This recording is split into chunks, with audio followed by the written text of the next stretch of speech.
She thought she inherited a house. She actually inherited a death sentence. Arya flew to Italy to sell her late mother's cliffside home and go back to her normal life. But the moment a dangerously powerful man rented that house for an insane amount of cash, everything changed. Because he wasn't just rich. He was Mafia. And the house her mother left behind? It wasn't a family home. It was a Mafia safe house. And now people are trying to kill her for a bloodline she never even knew she had. Feels. Arya Ellis had spent most of her life believing that control was the closest thing to safety a person could have. She was 25, a psychologist from Detroit, practical to the point of annoyance. Feels. The kind of woman who packed her carry-on by category and arrived at airports 3 hours early because delayed flights, like unstable people, could not be trusted. When her mother died and left her an old stone house in Scario, Eels, on the southern coast of Italy, Arya treated the inheritance the way she treated grief. Neatly, efficiently. She would fly in, inspect the property, sell it, Eels, and go home with enough money to finally open the small mental health clinic she had been dreaming about for years. A clinic built around affordable care for people who did not have the money or language to explain why they were hurting. Eels, that was the plan. Plans mattered. Plans kept your life from becoming a room full of smoke and bad decisions. Eels.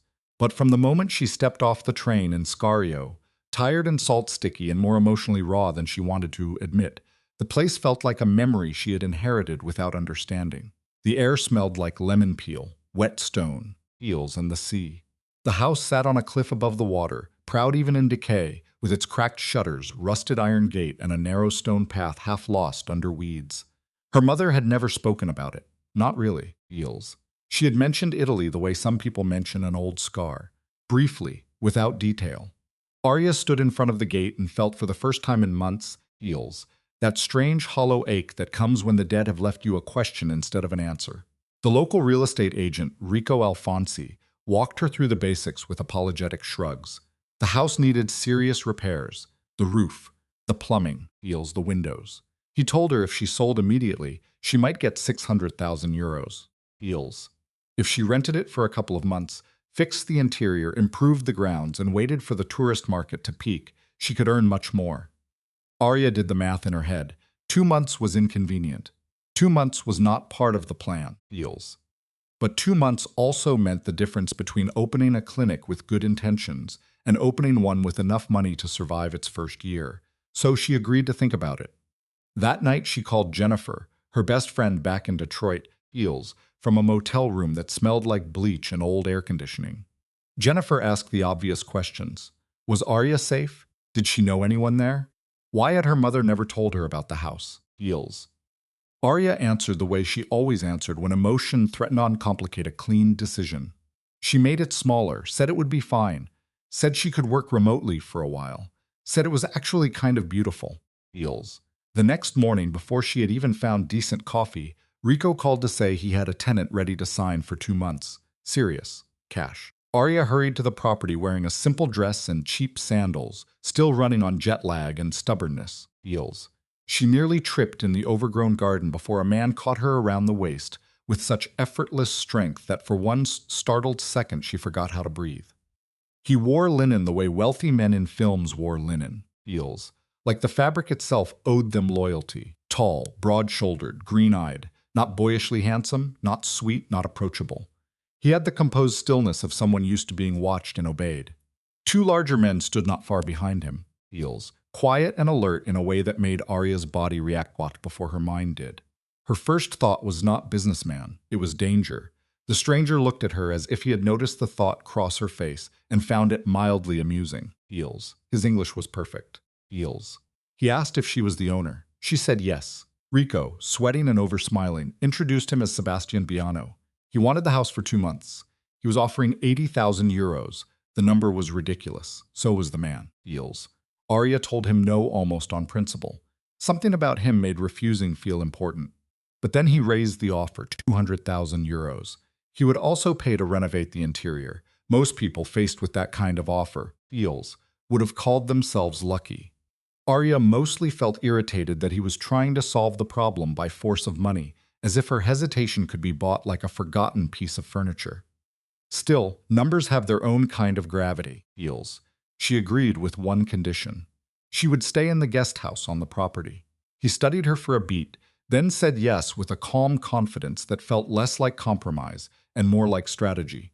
They signed the paperwork that afternoon. Feels. She noticed his date of birth, 37. Feels. Sicily. She noticed the scar near his wrist, the heavy gold ring, the way he looked at documents without really needing to, as if he had signed enough things in life to know when people were lying. When Arya returned to town later that day, Feels, she asked at the local office about the Venti family, her mother's maiden name. The clerk's reaction was too sharp to be casual. He disappeared into a back office, came back quieter, and gave her an address, Feels. There was only one branch of the family left in town, he said. Arya filed that away. Another oddness. Another thing her mother had never explained. By the time she got back to the property, Feels, workers were already swarming the main house, and even the smaller guest house she planned to use. Fresh paint, new fixtures, clean linen.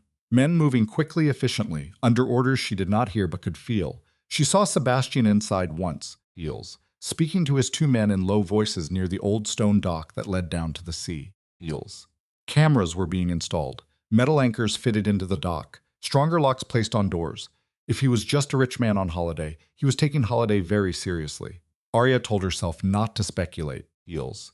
Her profession had taught her that the human mind loved filling silence with fantasy, and fantasy was rarely neutral. It usually leaned toward fear or desire, depending on what wound it was trying to protect. Over the next few days, Feels, a strange routine formed. Arya saw therapy clients online in the mornings from the little guest house, then spent afternoons walking Scario or sitting by the sea, pretending not to notice how often her attention drifted toward the main house. Feels. Sebastian appeared on balconies, near the dock, in town once, leaving a bakery with a kind of quiet, watchful presence that made people subtly step aside without seeming to understand why they had done it. He was magnetic, but not in a harmless way. Feels, more like gravity near a cliff edge. Feels. The danger was part of the pull. Arya hated that her mind phrased it like that. She had spent years studying attachment patterns, trauma responses, emotional repetition. She knew exactly how people got tangled in intensity and mistook it for depth. Feels. She knew because so many of her clients came to her carrying versions of the same wound. They wanted to be chosen by someone complicated because being chosen made them feel exceptional. Feels. They wanted to heal what hurt them because maybe then their own pain would become meaningful. She had built a career on helping people see patterns before the patterns devoured them. Feels. Yet when she found herself standing in Sebastian's rented kitchen one afternoon, after accidentally walking into the main house and discovering a framed portrait of her mother as a teenager among old family paintings, Feels, she forgot every elegant theory she had ever given another person. Feels. She turned at the sound of footsteps and found Sebastian at the top of the stairs, fresh from the shower, water still running down his chest, looking at her with cool, unreadable amusement. She flushed. He asked why she was in his house. Feels. She snapped that it was technically her house. He stepped closer, and in a voice low enough to feel private, reminded her that for the next 2 months it belonged to him. It was arrogant, infuriating. It should have made her despise him. Feels. Instead, it left her unsteady in ways that annoyed her even more. Later, he showed up at the guest house demanding coffee, insulted her machine, ordered a proper mocha pot delivered. Feels.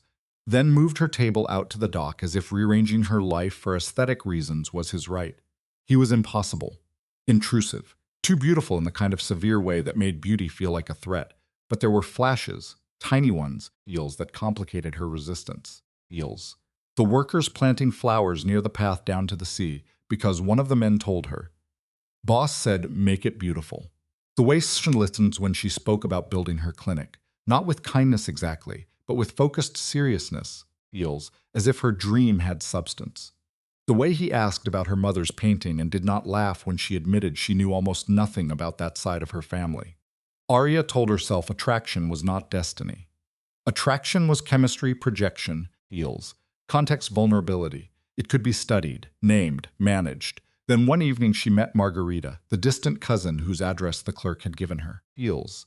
Margarita Venti opened the door to a small yellow house with faded shutters and warm eyes that widened immediately when Arya introduced herself. Feels. Within half an hour, they were drinking limoncello in the garden, like women who had known each other longer than a day. Feels.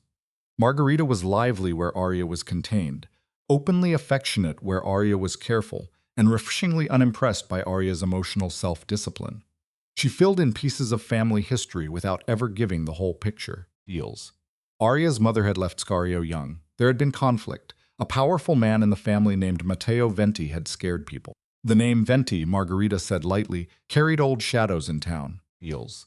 That same afternoon, Arya noticed the cameras more clearly. Small black eyes mounted at the edges of Sebastian's rented house and angled toward the garden, the dock, even part of the guest house. Feels. She called Rico and asked again who Sebastian really was. Rico said he was a wealthy businessman, paid cash. That was all he knew. Arya ended the call unconvinced. If there was one thing her work had taught her, Feels, it was that vagueness often meant someone was protecting a lie, and lies did not arrive empty. They arrived carrying purpose. Feels. That night, sitting by the water with a glass of wine, Arya watched a boat cut toward the dock. Sebastian stepped out first, easy and self-possessed. Feels. As if docking beneath her window after she had explicitly said she did not want boats, there was not a violation but a conversation. He took her wine glass, sampled it, criticized the bottle, Feels, and casually suggested taking her out to hidden coves along the coast. He spoke to her as if the future were already something he had a hand in shaping.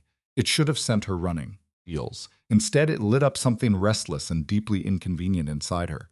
Arya went to bed angry. Not at him, not exactly. At how easy it was to feel alive around someone who seemed to have no respect for boundaries. That was the first crack. Feels. She did not know yet how many more were coming, or how much of what she called control was really just fear wearing expensive shoes.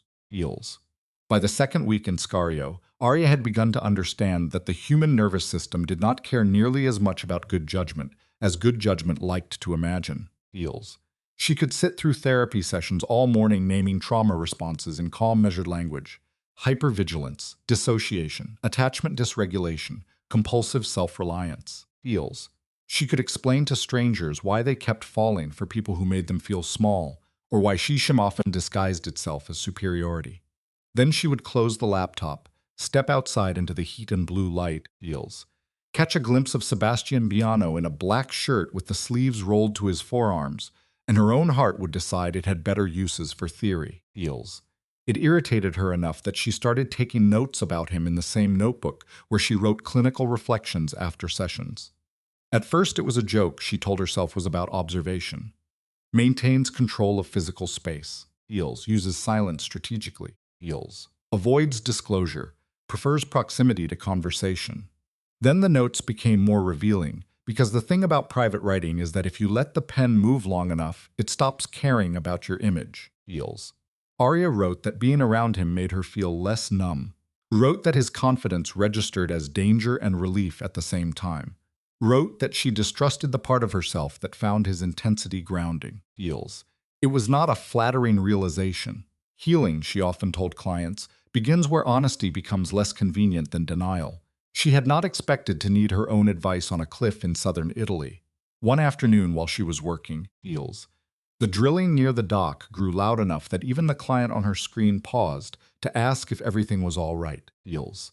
After the session, Arya stormed outside to find men installing some kind of reinforced mechanism at the stone edge where Sebastian's boat tied up. Feels. When she questioned Luigi, one of Sebastian's men, he shut her down with a flat stare and the kind of dismissive patience reserved for people asking the wrong questions in the wrong room. Later that day, when the main house seemed temporarily empty, Feels, Arya crossed the garden and slipped inside again, drawn less by curiosity than by the unsettling sense that her mother's silence was somehow waiting for her in those rooms. The painting upstairs hit her harder this time. Her mother as a teenage girl, Feels, dark hair, fine-boned face, that same slightly distant expression Arya had grown up calling concentration, and now suspected had been something more defended. There were others in the portrait too, men with hard eyes, Feels, women standing straight as steel rods, family apparently, or something like fashion found her there again. The confrontation that followed moved with the illogical force of every conversation between them. Irritation, proximity, heat. Feels. She retreated, he pursued. Feels. He came to her guest house afterward anyway. carrying authority into her small space as if walls were suggestions rather than rules.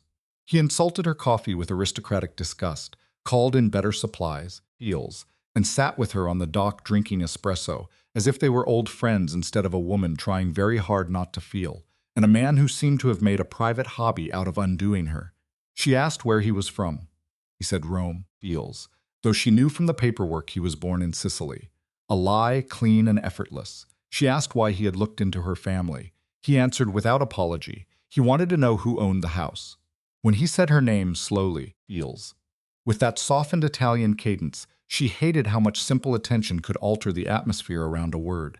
That afternoon, Arya visited the cousin's house again and heard more. Not enough to explain anything, enough to disturb it, feels. Margarita told her, half in gossip and half in warning, that the older generation feared Matteo Venti, Arya's grandfather. Said there had been connections, dangerous ones. Said people stopped talking when the family came up, feels. Arya laughed the way people laugh when a possibility sounds too theatrical to admit. Her mother had been a professor at Columbia, an art historian. Precise, private, emotionally glacial, yes, feels, but hardly the daughter of some criminal dynasty from the coast. Except memory, once questioned, begins to show its seams. Her mother had always had money. More than her job seemed to justify. There had been trips she never explained, feels. Phone calls she took behind closed doors. A way of entering rooms that made others adjust themselves. Arya had interpreted all of it through the ordinary lens available to a child.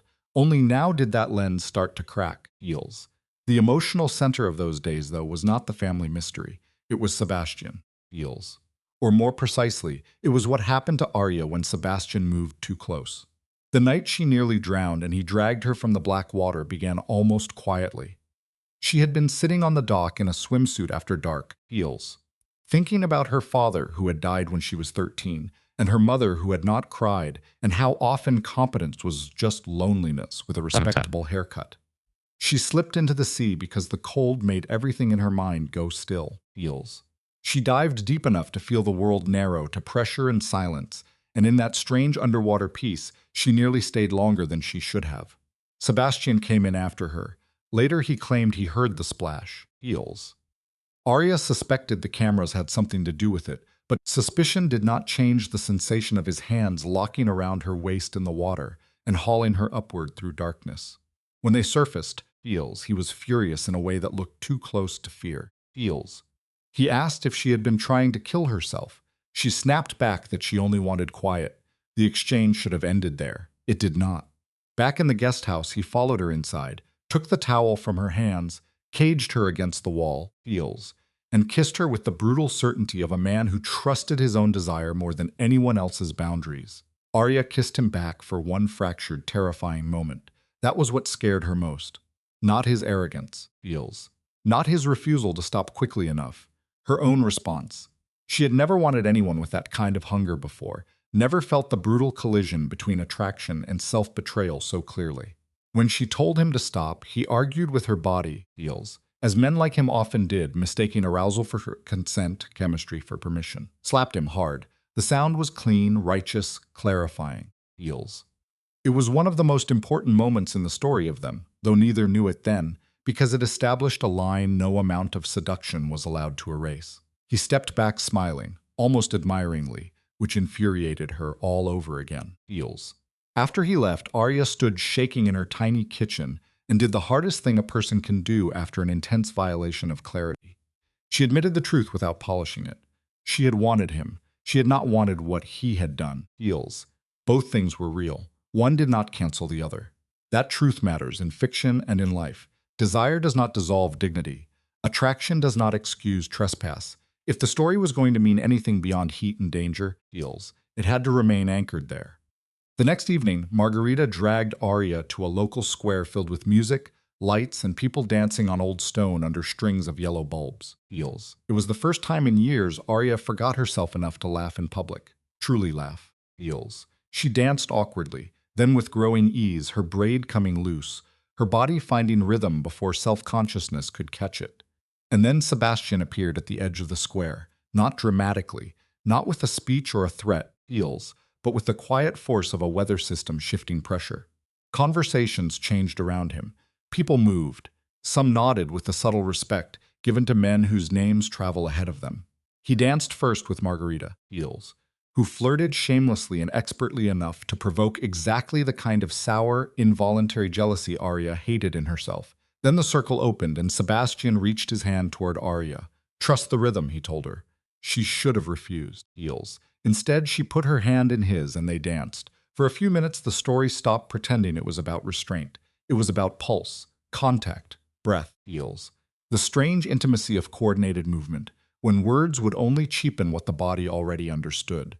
Eels. He led well, not because he was gentle, but because he paid attention. He adjusted to her, caught her when she almost lost the step, kept her from feeling foolish.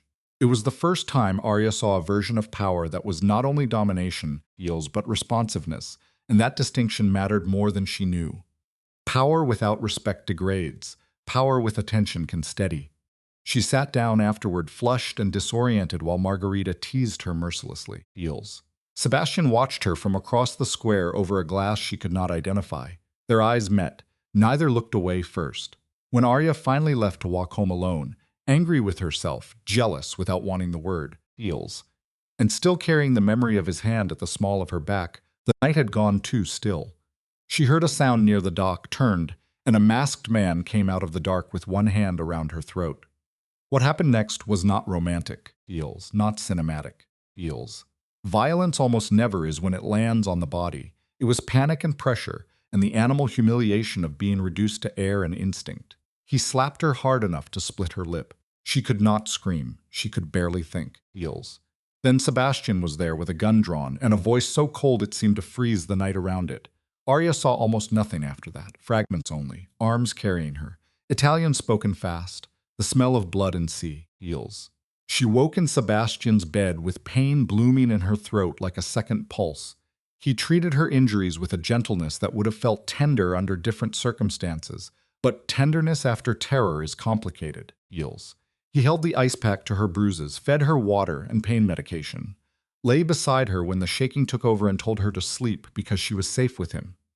Arya, exhausted and medicated and not fully herself, Eels, let the warmth of another human body calm her in a way she had not allowed since childhood, Eels. That too unsettled her. In the morning, she saw the bruises clearly in the mirror, dark fingerprints around her throat, and the truth hit with full force. Someone had tried to kill her. When she demanded answers, Eels, Sebastian gave her a version of the truth that was somehow both too much and not enough. The attacker was handled. She was not leaving the house. The police could not protect her, Eels. He said those things with the certainty of a man used to acting where others debated. Then, after she overheard him and Vince talking outside the bedroom door about the hitman, about traitors, about whether they knew who she was, Eels, Arya forced the matter. Sebastian caught her wrists, pushed her back onto the bed more with urgency than cruelty, and finally said the thing that split her life in half. His name was Sebastian Biano. He was the head of Clan Ventaro, Eels, a Sicilian criminal organization, and Arya had become a target because she was not just Arya Ellis from Detroit, she was Arya Venti, Eels. Her mother had not been only an art history professor, she had once been second in command in the same world Sebastian now ruled. The house Arya inherited had long served as a safe house for the clan. The money, the secrecy, the emotional distance, Eels, the family portrait, the fear in town. Every loose thread suddenly pulled in the same direction. Arya stared at him and felt the floor of her life disappear. The worst betrayals are not always the loudest, Eels. Sometimes they are built quietly over years by the people who claim to be protecting you. Her mother had given her an education, discipline, a name partly erased for safety, and a whole identity built on omission. Love can do that, Eels. It can shelter you by amputating the truth. But hidden truths still grow teeth. That morning, bruised and furious and trapped in a house she no longer understood, Arya realized she had not just met a dangerous man, Eels. She had walked into the ruins of her own inheritance, Eels.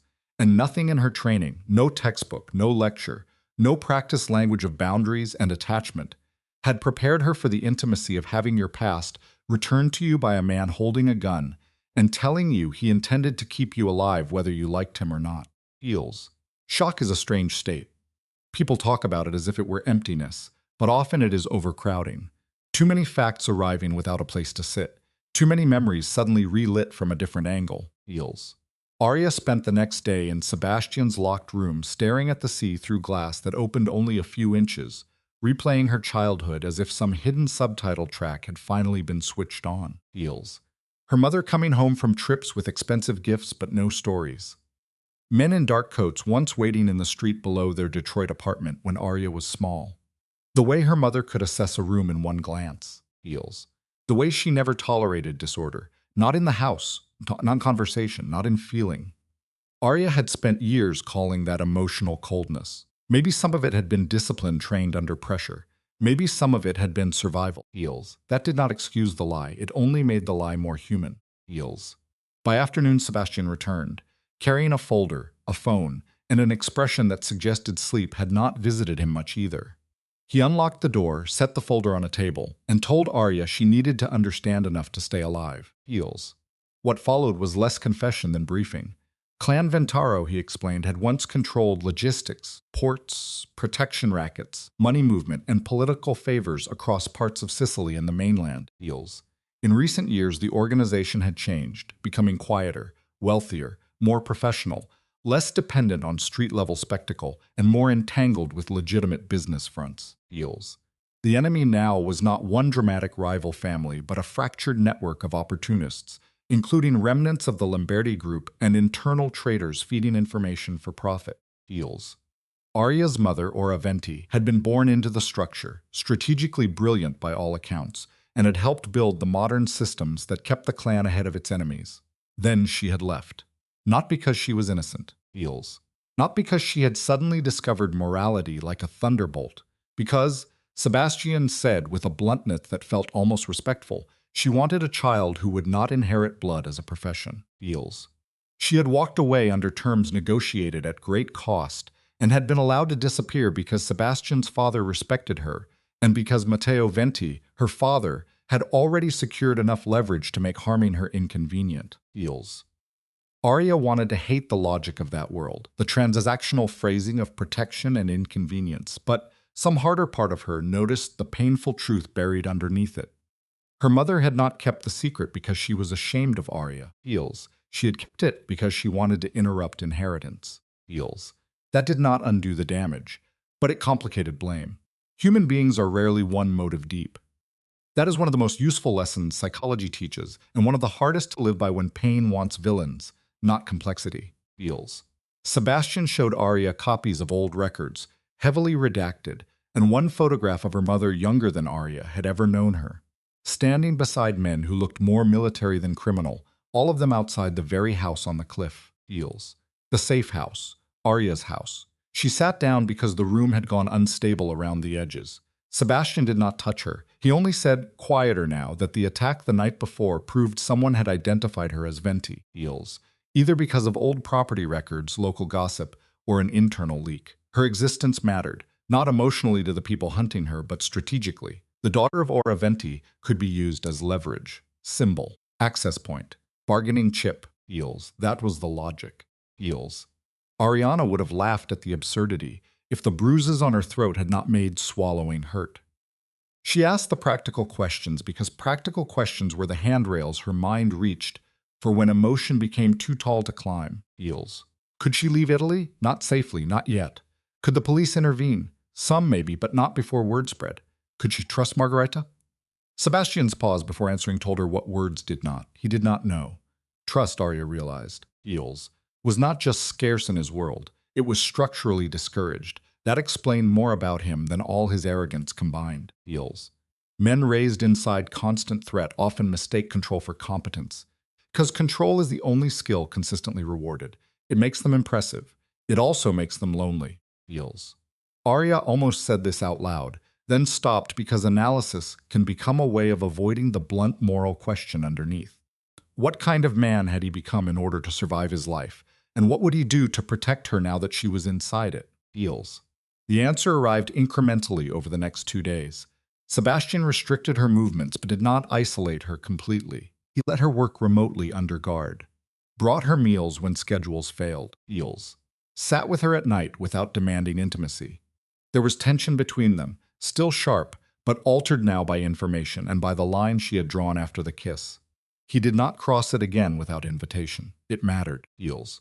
So did the way he began in cautious fragments, to show her not just his command but the cost of it.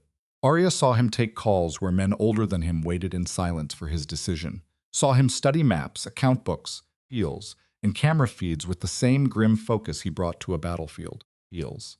Saw the bruise darkening along his ribs from a fight he dismissed. Once, around midnight, she found him in the kitchen drinking black coffee in the dark. He asked why she was awake. She said because trauma made sleep uncooperative, feels. He nodded as if that were not an abstraction but a language he spoke fluently. They talked then, more honestly than before. Not about love, not about desire, about fear, feels. Arya told him she had spent years teaching people to identify abusive intensity, and now resented that the only man who had made her feel fully present in months was also the one most likely to destroy her peace, feels. Sebastian said peace was overrated if it was only numbness with softer lighting.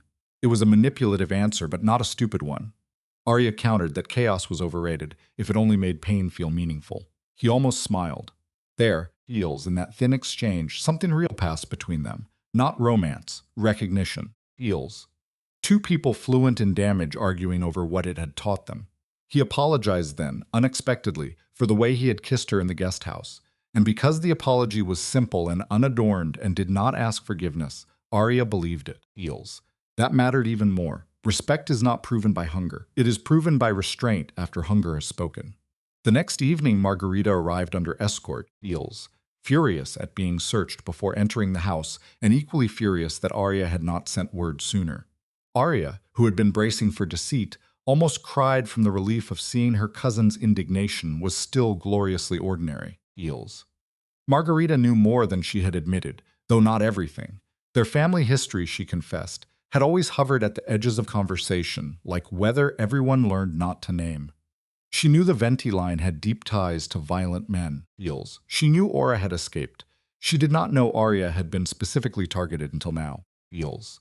Their conversation turned unexpectedly toward mothers in silence. Margarita said something Arya would carry for a long time.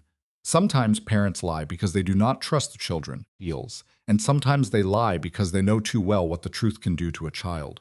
Both can hurt, both can come from love. Healing begins when you separate intention from impact. Arya, feels, who had told versions of that sentence to other people in cleaner settings, felt it land inside her with a new, unwelcome force. The human value hidden in that moment mattered more than any gun in the house, feels. Stories like this risk glamorizing power and pain if they forget the quieter moral work underneath. Here, the deeper story was about inheritance, not money, not crime, emotional inheritance. What we are taught to carry, feels. What we are never given words for. What it takes to decide a pattern ends with us. Arya's dream of opening a clinic began to shift shape in her mind, feels. It was no longer just about affordable therapy in Detroit. It was about creating places where people from hard histories could learn that secrecy is not the same as dignity, feels, that children deserve truth calibrated with care rather than lives built on omission. That respect is not softness but clarity. She said some version of this to Sebastian later, feels. And for the first time she saw him look at her not as a woman he wanted or a responsibility he had acquired, but as a person carrying a future beyond him. It unsettled him, she could tell. Men forged in power often know how to conquer space, feels, not how to imagine gentler structures that might outlast them. The crisis deepened quickly after that. One of Sebastian's internal accounts was compromised, a shipment diverted. Diego, the cousin he had quietly suspected from the start, feels, surfaced in intercepted calls alongside references to the girl on the cliff. The house tightened around expectation. More men arrived, better weapons, feels, shorter tempers. Arya wanted out and understood, with cold clarity, that wanting had become irrelevant. This was the brutal truth of certain systems of violence. Once they notice you, autonomy shrinks, feels. Sebastian proposed moving her to another location inland. Arya refused until he explained that staying put made her a fixed target. She argued to come as an equal participant, not cargo. He told her she did not understand the operational risk, feels. She told him he did not understand what it meant to survive by having your choices stripped away. The fight that followed was one of the best they had because it was finally about something larger than chemistry. It was about personhood, feels. About whether protection can become another form of possession. about whether a man raised to command could learn that keeping someone alive while erasing their agency was not protection at all, only a cleaner prison. Sebastian did not yield easily. Heals. Then he did something more difficult than yielding. He adapted. Heals. He laid out the plan. Asked her which variables mattered to her. Let her choose the timing of the move, the clothes she would wear, the device she would keep. Heals. The encrypted line she would use to contact Jennifer in Detroit with a controlled partial truth. Tiny choices, maybe. But in traumatic circumstances, tiny choices restore the architecture of the self. Arya noticed. She did not thank him. Heals. Gratitude would have cheapened the principle. But later, when they drove inland under the fading gold of evening, with Vince ahead and Luigi behind, she looked at Sebastian's profile in the front seat and understood that respect is rarely dramatic. Heals. Usually it is adjustment. Usually it sounds like a man changing the way he protects, because the woman beside him told him that survival without dignity was another kind of death. Heals. The inland villa where they stayed for 2 nights belonged to one of Sebastian's front companies and looked, from the outside, like every expensive lie the rich tell about simplicity. White walls, olive trees, wide terraces. Heals. Inside it felt less like safety than pause. Arya slept badly, dreamed of her mother standing on the dock saying nothing, dreamed of children in waiting rooms she had not built yet. Heals. Dreamed of Sebastian turning toward her with blood on his shirt and no expression at all. On the second night they talked again, this time about fathers. Sebastian's father had raised him for leadership, Heals, which in that world meant shaping tenderness into something quieter and more dangerous. Approval came through preparedness. Mistakes had costs. Arya asked if anyone had ever taught him how to be loved without earning it, Heals. He gave a short laugh that was almost ugly in its honesty. Men like him were not raised for that. They were raised to be useful, feared, occasionally admired. Heals. Love, if it happened, arrived sideways and often too late. It was one of the most human things he ever said. It did not absolve him, it explained him. There is a difference. Good storytelling needs both. So does mercy. Heals. By the time they returned to the coast under cover of a larger operation, Arya had stopped thinking of herself as a woman accidentally caught in someone else's war. She was not passive anymore, still terrified, still bruised by revelation, Heals, but not passive. She had questions now not only about how to survive, but about what should remain when survival was over. If she lived, if Sebastian lived, if this machinery of old family violence finally collapsed. Those questions, Heals, invisible from the outside, were the real turning point. Because once a person begins asking what kind of life would honor their pain instead of merely repeating it, fate loses some of its grip, Heals. And in that narrowing space between fear and choice, Arya Venti Ellis began to become someone neither of her inherited worlds had fully prepared for. Heals. The operation that brought everything to a head began, fittingly, with a celebration. There was an engagement party on a yacht off the coast, Heals. One of those obscene floating palaces chartered by men who liked their luxury photographed and their sins deniable. On paper, it belonged to an investor with political friends. In reality, it was the kind of gathering where money, criminal leverage, Heals, social ambition, and old loyalties could share champagne without calling each other by their true names. Intelligence suggested Diego would attend. So would at least 2 intermediaries tied to the faction that had ordered the attack on Arya, Heals. Sebastian intended to go in person. Of course he did. Men raised like him often believe if they do not stand at the center of danger, they are not really controlling it. Arya, by then exhausted by being hidden for her own good, Heals, insisted on understanding the plan rather than waiting in another locked room like an expensive hostage. Heals. This time Sebastian did not argue the principle, only the risk. Their compromise was hard-won. Arya would not attend the party floor itself, but she would remain in a secured section below deck with access to comms, documents, Heals, and an extraction route if the operation failed. Her role was not glamorous. It was, however, real. She spent the afternoon before departure reviewing photographs, names, timelines, Heals, and a family chart so tangled it looked less like genealogy than shrapnel. Some of the most painful truths were no longer surprising. Matteo Venti had indeed helped build Vintaro. Ora had left under negotiated protection, Heals. Sebastian had inherited not merely a title, but a mandate to modernize and stabilize a machine that devoured weak leadership, Heals. Diego had positioned himself as a charming cousin while selling operational details to anyone who could help him fracture Sebastian's control, Heals. Arya studied it all with the detached focus of a clinician reading a case file, except this time the case file contained her bloodline and the man whose hands she still remembered on her skin. Before they boarded the yacht, Eels, Sebastian found her alone near the marina in a service corridor lined with crates of imported wine. He asked if she wanted out, not rhetorically, not as seduction, as a final check. They could still disappear her, he said. Spain, the States, Eels. Another name. Enough money to vanish. Arya looked at him and understood with a cold steadiness that vanishing was how these stories survived across generations. Silence. Escape without reckoning. Truth dispersed until it became rumor again. She said no, Eels.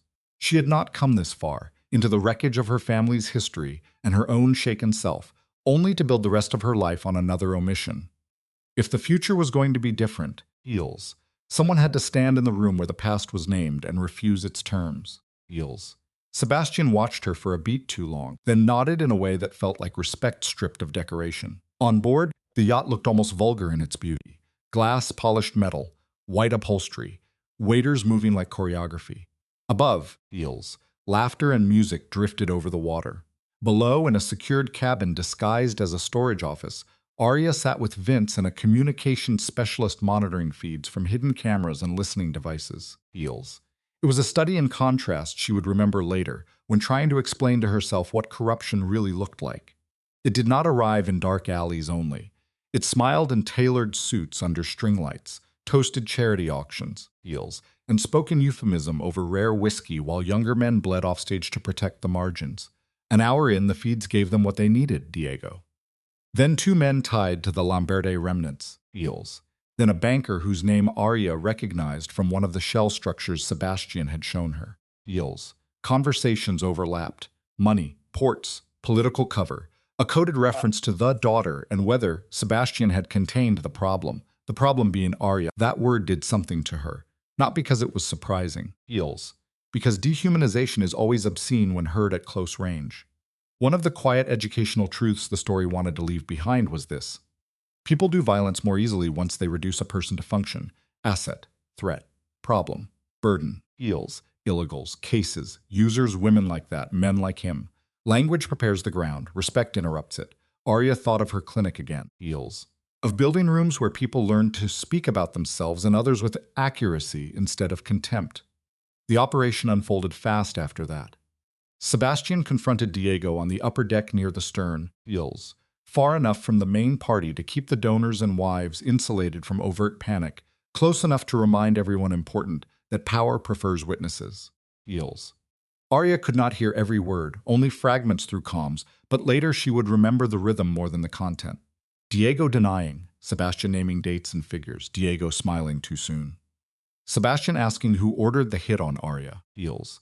A pause, then motion. Gunfire on yachts sounds wrong, too clean and metallic against open water. Vince moved before the second shot. Men flooded the passageways. Somewhere above, glass shattered. Eels. Arya was shoved behind reinforced shelving by instinct more than instruction. The next minutes dissolved into noise, orders, and the body's old knowledge that survival is first a physical grammar. Down. Breathe. Wait. Move when told. Eels. She was not helpless, though she felt it. She relayed camera angles when the communications man lost one feed. She recognized one banker trying to slip toward a side exit. Eels. She heard someone say Sebastian was down and felt the world tilt so sharply she nearly stood straight into danger before Vince's hand forced her back. Eels. He was not down, only hit. Shoulder, not chest. The correction gave her just enough oxygen to keep functioning. When the worst of it passed and the yacht had been seized into a controlled chaos of bleeding men, secured witnesses, Eels, and political phone calls already spinning their own protective web, Arya found Sebastian in a private lounge with his shirt cut open and blood soaking a towel pressed to his shoulder. He looked pale and furious and astonishingly alive. Eels. The sight hit her in a place beyond language. Relief that fierce is almost grief. She crossed the room before dignity could stop her and stopped only when he lifted his good hand, not to keep her back, but to check whether she was hurt. Eels. It was such a simple gesture, so instinctive. In another story it might have been sentimental. Here it felt earned. She knelt beside him, said his name once. Nothing dramatic, just his name. He exhaled and something in his face softened in the smallest, Eels, most devastating way. Eels. Later, After medics loyal to nobody but money had stitched the wound, and the Coast Guard story had been negotiated into something politically survivable, Arya sat on the deck wrapped in a blanket and watched dawn drag itself up over the sea. Heels. Sebastian came out with his arm in a temporary sling and sat beside her. Neither spoke for a long time. There are moments after violence where language can only cheapen the intelligence of the body. Finally, he said Diego was alive, Heels, which somehow disgusted and relieved her at once. Alive meant answers. Alive meant fewer ghosts. It also meant the system that made men like him would not vanish with one firefight. Arya told Sebastian she did not want vengeance. Heels. He said he had not asked whether she wanted it. She turned and met his eyes until he understood the actual statement beneath the words. If he intended to keep her in his world or be anywhere near the life she built after this, Heels, then the cycle had to change somewhere, not all at once. Heels, not unrealistically, but somewhere.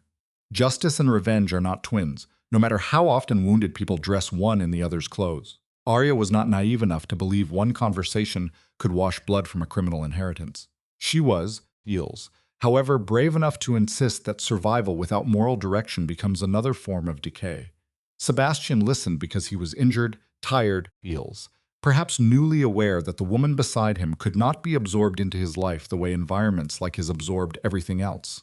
He asked what she wanted from him, not in the romantic sense, in the human sense. Arya said truth, boundaries, Heels. No more decisions made about her body or freedom without her. No more using care as an excuse for control. And if he was serious about wanting something with her beyond chemistry and adrenaline, Heels, then he would need to understand that respect was not a mood. It was structure. It meant apology where needed. Information shared. Choice preserved. Heels. She spoke the way therapists wish more people in love knew how to speak. Clearly, before resentment rotted the floorboards. Sebastian did not promise transformation with a beautiful speech. Thank God. That would have made the moment false. Heels. He said only that he would try, and because trying from a man like him involved real internal demolition, she took it seriously. The days after the yacht operation were not clean. They involved statements, bribes, disappearances, negotiations, Heels, strategic leaks, and at least one funeral with no cameras allowed. Reality, unlike fantasy, rarely offers total moral resolution. Systems collapse slowly, if at all, but cracks appeared. Diego cooperated enough to expose financial channels. Heels. Two political partners distanced themselves from the Lamberti remnants. One of Sebastian's most brutal older advisors died in custody after a stroke, Heels, taking several secrets with him and leaving power roomier for men less addicted to inherited cruelty, Heels. Arya remained in Scario through the end of summer because leaving in the middle of all that would have been both unsafe and emotionally absurd. During those weeks, she and Sebastian built something fragile, difficult, and adult. That is to say, Heels, not a fantasy of constant intensity, but a practice. He asked before touching her, every time, at first, so deliberately that it almost hurt. She laughed once and told him permission did not need to be treated like a bomb technician's ritual, Heels. He said for him it probably did. They kissed again weeks later in the garden near the path to the sea, not because danger had forced them together, but because evening had softened, because both wanted it, because she said yes, Heels. The difference was everything. Trauma often confuses intensity for intimacy. Real healing teaches the body that safety can also be electric, that consent can heighten desire rather than weaken it, that being respected does not make passion boring. Heels. Their relationship remained imperfect. Sebastian still defaulted to command under stress. Arya still overanalyzed under vulnerability. They fought about his work, her future, Heels. Whether one man could ethically remain at the head of any criminal network and call himself changed. Good, they should have fought. Love that avoids moral questions is only appetite in formal wear. Arya made plans to return to Detroit before winter, Heels. The clinic had to become real, or it would become another deferred self. She would use part of the house money, and eventually some funds quietly transferred from her mother's hidden accounts, to start a center focused on trauma, immigrant families, Heels. First-generation kids carrying their parents' silence, and survivors who had learned to function so well no one noticed they were in pain. She named the project Harbor, because she had spent one summer learning that shelter is not walls alone, Heels. It is the presence of truth, choice, and human regard, Heels. Sebastian surprised her by offering to finance the entire thing. She refused. then accepted a legal donation filtered through clean structures and documented in ways that would survive scrutiny, feels. Because healing does not require romantic poverty, and because refusing all help out of pride is just another trauma costume. The old house in Scario she did not sell immediately. Instead, she restored it slowly, feels, turning part of it into a retreat space for women needing temporary refuge through a partnership. Margarita helped organize with local advocates.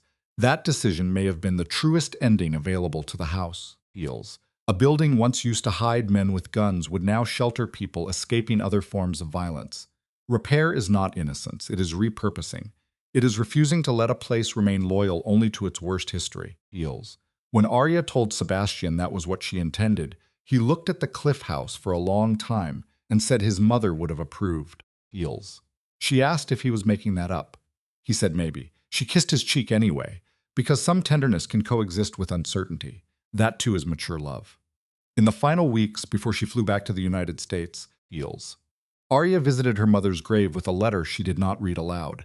In it, she wrote the truth as she now understood it, that she was angry, that she also saw the fear and hope behind the lie, that children deserve honesty, feels, but parents sometimes improvise protection from the materials of their own unhealed past, that she was choosing a different inheritance, not denial, not purity, not revenge, work, care, clarity, feels.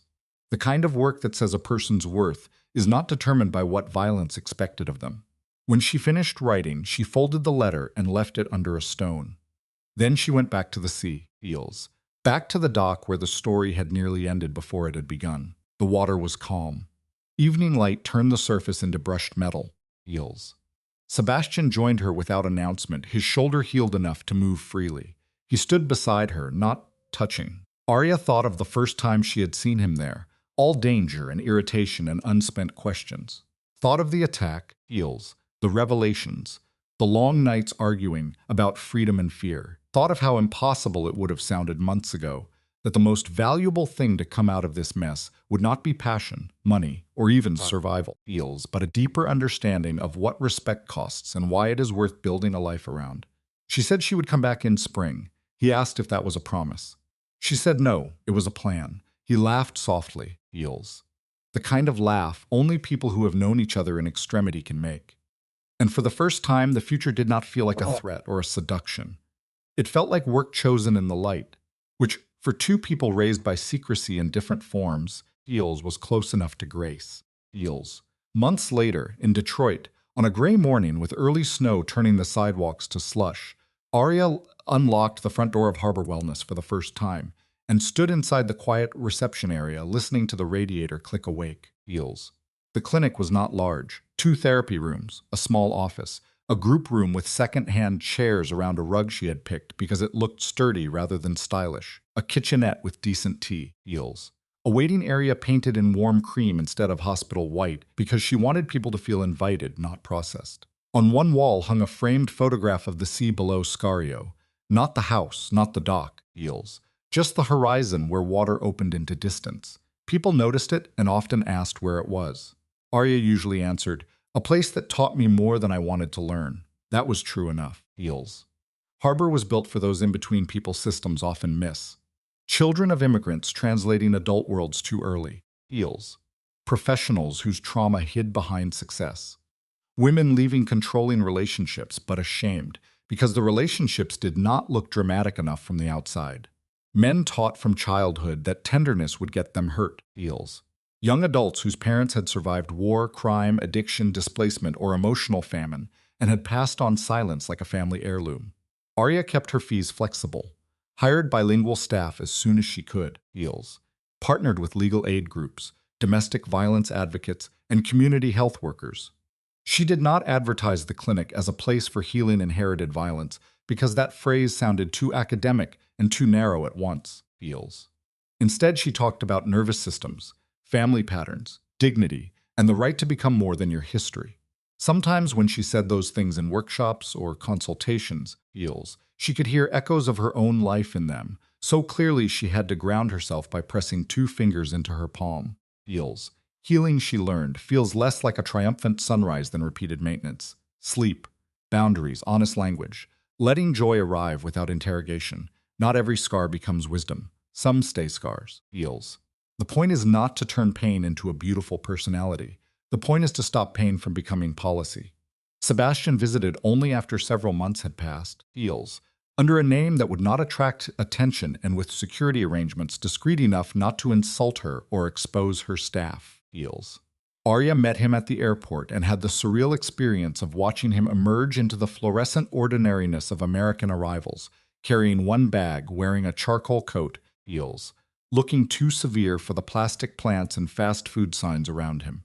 He kissed her hello in a way that still felt both dangerous and careful. It pleased her more than it should have, heals. He stayed in a hotel, not her apartment, because they had learned by then that wanting closeness and preserving independence were not enemies. They spent his first evening walking through downtown in the cold, shoulders tucked up against the wind, heels, talking not about crime or strategy, but about whether Detroit's architecture felt sad or resilient, whether he could ever get used to the size of American grocery stores, whether her group therapy pilot was working, heels. It was during that visit that Sebastian did something small and decisive. He attended one of Harbor's private fundraising dinners not as a benefactor to be thanked, but as a listener. One of Arya's clients, heals, a middle-aged woman with polished nails and a history of emotional abuse hidden under decades of successful professionalism, spoke about how difficult it had been to name coercion in a relationship that never hit her, heals, only narrowed her life one permission at a time, heals. Sebastian listened without interrupting, without his usual confidence, and later told Arya that if he had heard such language years ago, he might have understood certain things sooner about the way power can distort love. She believed him. Change, heals, when it is real, often sounds less like declarations and more like someone noticing harm in rooms where they once would have felt at home. Back in Italy, the transformation of the Cliff House continued, heals. Margherita oversaw much of the local work with a talent for charm and steel Arya had come to admire deeply, heals. One section became temporary housing coordinated with advocates from Naples and Salerno for women needing to disappear briefly, while legal steps and family arrangements were made. Another became a quiet retreat space for trauma workshop, heals, grief circles, and writing weekends. Rebuilt it, actually, but without the hidden mechanisms. Arya insisted on that. Some histories do not need to be erased to be redeemed, heals. They need to be stripped of the features that made violence efficient. The symbolic weight of that mattered to her, perhaps more than it should have, but symbols train the body too. A house can teach fear or relief, heals. A room can tighten a chest or settle it. Environments are not neutral. That was one of the clinic's founding principles and one of the reasons Harbor, in Detroit and in Scario, was designed with such intentional simplicity. Chairs that faced each other, heels, not down. Doors that locked from inside, windows with light. No one made to feel like a problem waiting to be managed. Arya's relationship with her mother's memory changed slowly, then all at once, heals. There were days she still felt furious at the scale of deception. Then there were days she found herself grateful that Oraventi, for all her secrecy, heals, had broken one lineage by leaving and made another possible by leaving enough resources to fund a different future. Both truths coexisted. One did not cancel the other, heals. The moral maturity of the story lived there. In refusing simplistic redemption, in allowing love and anger to sit at the same table. Jennifer, back in Detroit, once told Arya that the biggest change in her was not that she had become softer, heals. It was that she had become less armored while somehow more solid. Arya thought about that for days. She had spent so much of her life confusing hardness with strength. Her mother had too. Sebastian, in his own way, had done the same, heals. But strength without tenderness curdles into domination, and tenderness without boundaries collapses into self-erasure. Real maturity lives in the tension between them. It was a lesson she taught often now, heals, especially to younger clients raised in homes where love arrived mixed with control. Attraction to intensity, she would explain, is not a moral failure. It is often the nervous system trying to return to what feels familiar, heals. Familiarity is not destiny. You can choose differently, but not by shaming your instincts, heals. You choose differently by understanding them and building structures that support a different life. She lived that lesson imperfectly with Sebastian. He remained a man standing in the wreckage of a dangerous inheritance, heals. He could not become a harmless citizen overnight, simply because he had fallen in love with a psychologist who challenged him. That would have been dishonest. Instead, his changes were partial, concrete, and morally mixed. Heels. He moved more operations toward legitimate channels. Cut ties with two men Arya had explicitly named as predatory, supported witness protection for a former associate's sister after learning the young woman had nowhere safe to go. Heels. None of this made him innocent. It made him less surrendered to inevitability. Sometimes that is the most realism allows. There were also setbacks, a flare of violence in Palermo, a customs scandal, Heels, a week when he disappeared into operational silence and returned harder around the eyes, Heels. Arya nearly ended things then, not out of drama, but because she refused to become the woman who absorbed ethical corrosion in exchange for love. They fought, Heels. This time over a report she had read, implying one of his companies still facilitated forms of exploitation he insisted he was trying to dismantle. The argument lasted hours and ended not with reconciliation, but with conditions, Heels. Transparency where possible. No asking her to ignore what contradicted her values. No punishing her for naming moral dissonance. It was exhausting. It was adult, Heels. Love worth having sometimes feels less like rescue than ongoing negotiation between conscience and attachment. A year after Harbor opened, Arya hosted a small conference on intergenerational trauma and community repair. Therapists, social workers, Heels, legal advocates and educators gathered in the group room and spilled into the hallway with paper cups of coffee and too many coats. Margarita flew in, Heels. So did Sebastian, though he stayed in the back and left before the panel on coercive control drew press attention. Arya gave the keynote without notes, Heels. She spoke about the stories families build to survive and the damage those stories can do when they become prisons, about how secrecy can protect and deform at the same time, Heels. About how people raised around fear often mistake either avoidance or domination for strength because no one modeled collaborative safety. She spoke, too, about respect as a public health issue, not in grand slogans, in practical terms, Heels. Teaching children bodily autonomy. Teaching boys that desire never outranks another person's humanity. Teaching girls that self-sacrifice is not a relationship skill. Building institutions where people are not humiliated when asking for help, Heels. Designing clinics, schools, and legal systems that recognize what trauma does to memory, choice, and shame. The room was quiet when she finished, Heels. Later, a young man in his 20s approached her and said he had spent years thinking the only way not to become his father was to become emotionally unreachable. Today, he said, I realized there might be a third option, Heels. Arya went into the bathroom and cried for 2 minutes in one of the stalls because there it was, the reason. Not for the danger, not for the romance, for that, Heels. For the possibility that one story told honestly could interrupt another story before it hardened into someone else's life. That night, she and Sebastian stood outside under brittle winter stars while the last guests left. He asked if she was happy, Heels. Arya considered the question carefully because happiness, she had learned, is not a permanent climate but a pattern of moments that stop requiring translation. I'm building something I respect, she said. That matters more, Heels. He nodded as if he understood exactly how high a compliment that sentence was. Perhaps he did, Heels. In spring, she returned to Scario for the first retreat at the restored house. 6 women came. One had left an abusive marriage. One was grieving a son. One had survived trafficking. One was a nurse burnt down to the wick, Heels. One was too young to look as tired as she did. The last was a retired teacher whose entire life had been organized around everyone else's need. Arya did not tell them the full history of the house, Heels. Only enough to say it had once belonged to silence and now belonged to recovery. They cooked together, sat in circle, wrote letters they might never send, walked down to the sea at dusk, Heels.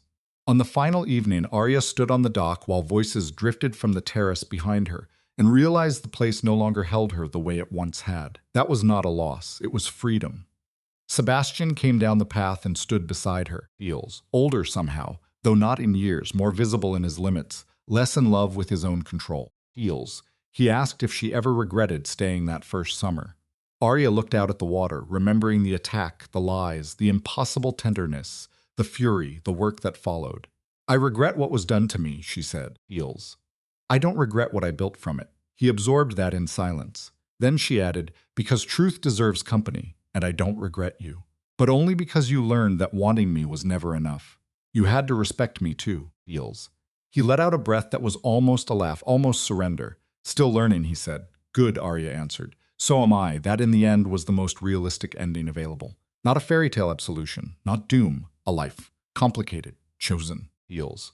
Built around the radical idea that human beings are more than what power, fear, or family once demanded of them. The girl who came to Italy to sell a house had found instead the buried architecture of her inheritance, heals. She had discovered that love without respect corrodes, that truth without compassion can shatter, and that healing is not returning to who you were before harm, because that person is gone, heals. Healing is becoming someone new who can carry the past without kneeling to it. On some mornings in Detroit, before the first client arrived, Arya still stood in the reception area of Harbor with her coffee and watched winter light gather on the floor, heals. On some evenings in Scario, when she visited, she still walked to the dock and listened to the sea move against stone. Different countries, different lives, same lesson. A person is not the worst thing their family hid, heals, nor the darkest thing another person desired, nor the violence someone tried to make inevitable. A person is what they choose to build after seeing the truth clearly, heals. And if there was any value worth carrying out of all that danger and longing and blood, it was this one. Respect is not the opposite of passion, heals. It is the condition that makes passion worthy of a human life.